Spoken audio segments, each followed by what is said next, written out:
All right, there we go. Good morning, everybody. Welcome back to the Rational Investors fastest 10 minutes on the internet, our daily brief recap. We had a nice report from Seward this morning on the site development. I got to say, stuff is coming along here. More development every day. Seward's putting out new stuff on the site. And did a big sort of update on journaling. I talked a little bit about that in the Broiler Chicken show. So great to see that Monday's report. We had Seward on, and he sort of updated on what's happening on the site. As well, we had the mayor of Vienna on the show this morning. So actually, I think things went pretty smoothly. And as you can see from this daily recap video, we are rocking it. I don't know whether you actually see the mayor or not, but nonetheless, here we go. Get your stopwatches going. It is 10:20 on the Pacific Coast. We should try and have this done by about 10:30, about 10 minutes. So, once upon a time in a land far, far away, we had economic reports come out in the United States on Friday. And the big debate was the economy going to start showing signs of weakness? And so the Federal Reserve Board was going to be encouraged to lower short-term interest rates. We got a jobs report that came out fairly strong. And I was even chatting with people on Twitter, news broadcasters and economists and all that kind of stuff about how it's awfully tough to justify with the stock market at record highs and greater than 200,000 new jobs created in the economy. It's very, very difficult for the central bank to justify lowering short-term interest rates. And so as a result, the US dollar caught quite a bit. I'd also say at the same time, Europe, which we'll talk about in a moment, is under some serious pressure here. And of course, economically, they're under the gun with Mr. Trump's sort of war on Europe trade-wise. And if we look at things like the euro, very, very weak, very tough to justify going long euro, especially in the face of things like negative short-term interest rates. And now a big cloud over who's going to actually be running the European Central Bank going forward. But as well, too, we're noticing weakness in Japanese yen. Of course, yen in itself is the classic sort of if the U.S. Federal Reserve Board, which is considered sort of the ultimate safe haven proxy, if they're in question, and of course, you know, Mr. Trump and Mr. Powell have been at odds quite a bit recently, so a lot of conjecture as to whether Mr. Trump will try and evict Mr. Powell from his job. But with this sort of idea that the U.S. economy is still pretty strong, the Fed doesn't need to go into panic mode with regard to rates. U.S. dollars catching a bid, and Japanese yen actually has gone and emmed out here. We talked a little bit in the daily brief today about yen gold, and then also yen crude oil, and then, of course, crude oil versus gold. None of them support the sort of yen gold bullish scenario. Yen has already broken down, and so we've conjectured today, especially with the strong US dollar index, could gold have to take a bit of a pause? Maybe we'll take a look at the gold charts in tomorrow's daily brief recap, but the long and short of it here, yen and euro looking very weak relative to US dollar index looking very strong. Moving on, of course, we had a big options expiry on Friday. The option put writers, which are primarily institutions, hit an absolute home run, parking the stock market up near new highs on Friday. A lot of call open interest. So I conjectured in the daily brief this morning that a lot of those calls expired just slightly in the money, which meant that they automatically got exercised. And I have a funny feeling that first thing this morning, we saw just an absolute dearth of selling as people were exercised on those calls. And as a result, it's created a down sort of push here in the market.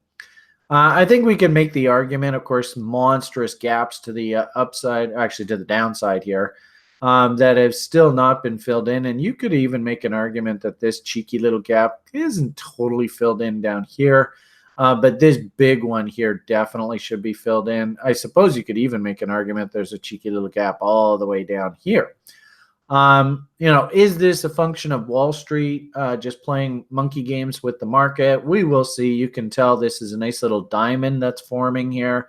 If we lose the low of Friday's price action there, then that confirms the diamond. But fractal wise, we'd actually like to see that happen tomorrow, which gives us our 3-bar fractal sell signal. As well, too, 2 points that I would make, political wise, if you will. I don't know how closely tied it is to the Trump administration, but if I understand correctly, the labor secretary is fairly closely tied up with this recent sex scandal that's been all over the press over the weekend. With an associate of Mr. Trump, how closely tied this gentleman is to Mr. Trump is up for debate.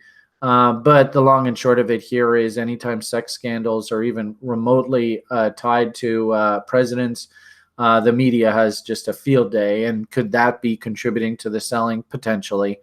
As well, middle of July, we have a big presentation in front of U.S. Congress by the gentleman who investigated Mr. Trump on that Russia collusion stuff, Mr. Mueller, I think his name is. And then also, too, we have a site member who subscribes to a cycle newsletter, and they've actually been calling for a cycle pivot low middle of July. So could we see a little bit of a pullback here in stocks? I think that's realistic. It's not out of the ordinary. And, mechanically wise, like we said, a lot of calls expired in the money, which means that there's a lot of people long a lot of stock up top here. And my hunch is mechanically those people are exiting those positions. As I had said earlier, when we looked at the euro versus USD, looking very weak here. I think we had pointed out in previous shows there are some cheeky little gaps to the downside. But we had basically a bombshell dropped out of Germany today. A whole bunch of traders went into work today in London and found out that they just got fired. Deutsche Bank laid off just a staggering amount of employees here today, and we tweeted out messages. I think there was something in the neighborhood of like 10,000 jobs or something like that lost here. But basically, Deutsche Bank is basically closing up shop here. And I had sort of mused, so they're saying overhaul expected to lead to 18,000 job cuts. That's going to hurt. It's a commentary on the European economy and the situation in Europe right now, which isn't good anyway. But I wonder how closely this is tied to, remember last cycle, and I don't know how many of you guys participated in the economy back then, but the 2007-2008 financial crisis, it really got going when Lehman Brothers basically followed this same path. So I sort of mused here today, is Deutsche Bank this cycle's Lehman Brothers? Only time will tell. You can see the stock is an absolute train wreck. And frankly speaking, it's very closely tied to the government. So I don't think the government will let it go under. But there's no reason for us to be bullish on this thing. Just an interesting commentary on the situation in Europe. And it's looking pretty dire there. And so that's just another reason to avoid the euro right now. Bright spots in the market. This, if anything, is a great commentary that once you sort of get into risk-free positions, sell half on doubles, all that kind of stuff, sometimes you're best just to leave these darn things alone. And you can see Overstock's W here. We just made another new high here today. Frankly speaking, I don't know where the hell this thing's going. If you, zoom out and you start doing 50% rules, you can see that, this guy was all the way up here at 40, 50 bucks just a year or two ago. So I've got myself a free position. I'm not touching this thing. I'm just going to let it go. Same sort of conversation on this NEO. I was actually pretty surprised to see that NEO itself made another new high here this morning with our talk about stock market there just a moment ago. Again, got myself a nice, sexy position. I'm not quite in a free trade here yet, but you can see, I mean, holy bejesus, this thing's got forever to go if it wants to get rocking and rolling. And what's really cool about this one, whoops, is that not going to work? Candles, is that there's a monstrous gap on the charts all the way up here. So my job as a trader is trying to sneak in at certain levels and just get into a position and don't touch it. So some recent winners look like they're continuing to make new highs. Half of my job is just to let those winners run. I suppose if we, it's interesting that we talked a little bit about NEO here. In that Overstock is, I think it's not a bad sort of stock market proxy on crypto.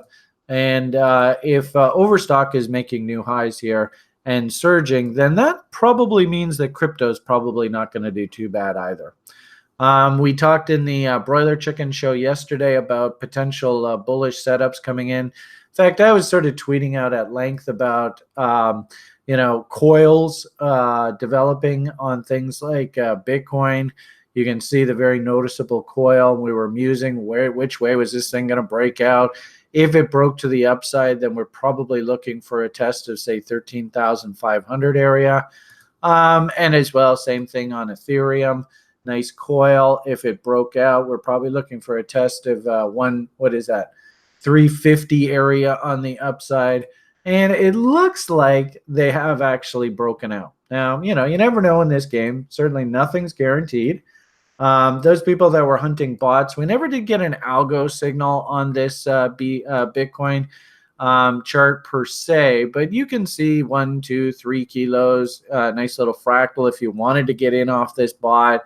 I don't know whether we, according to this stamp chart, 11,996, call it 997.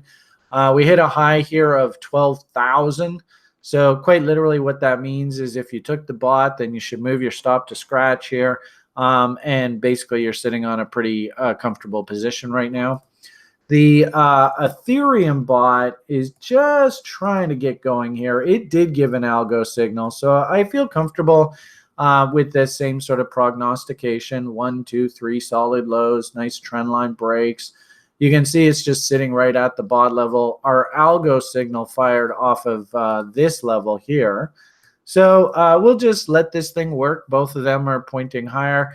And as I had said just a few minutes ago, the fact that Overstock and the stock market itself is still feeling pretty comfortable with the crypto story, my hunch is these things want to work their way higher.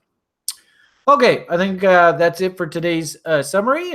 Just about 10, 12 minutes. So have yourselves a great day, everybody. All the best, and bye for now.